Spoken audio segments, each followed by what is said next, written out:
Hello বন্ধুরা, তোমাদেরকে কবিতাস ফুডে স্বাগত। আজকের রেসিপি চিড়ে ভাজা। চিড়েটা ধুয়ে নিয়েছি ভালো করে, জলটা ঝরিয়ে নিয়েছি। চিড়েটাতে দেওয়ার জন্য কারি পাতা, বাদাম, কিশমিশ, কাজু নিয়ে নিয়েছি। তেল দিয়ে দিয়েছি, দুটো শুকনো লঙ্কা ফোড়ন দিয়ে দিলাম। আমি দিয়ে দিব কারি পাতা। আমি কারি পাতাটা আগে দিয়েছি কারণ কারি পাতাটা আমি ধুয়েছিলাম, তো জল ছিল যার জন্য আগে একটু ভেজে নিলাম। এখন দিয়ে দিব বাদাম, কাজু বাদাম, কিশমিশ, এগুলো সব ফ্রাই করে নিব।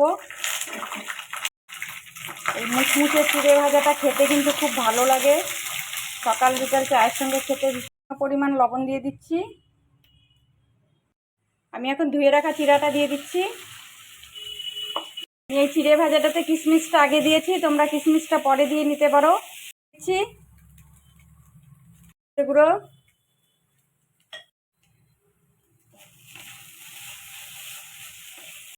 আমি এখানে অল্প একটু বাটার দিয়েছি আর 1 চামচ চিনি দিয়ে দিচ্ছি।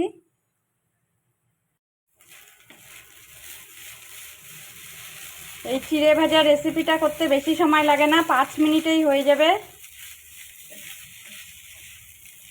বিকেল বা সকালের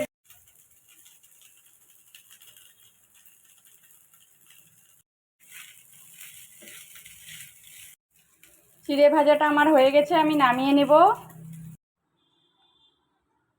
চিড়ে ভাজাটা আমি নামিয়ে নিয়েছি।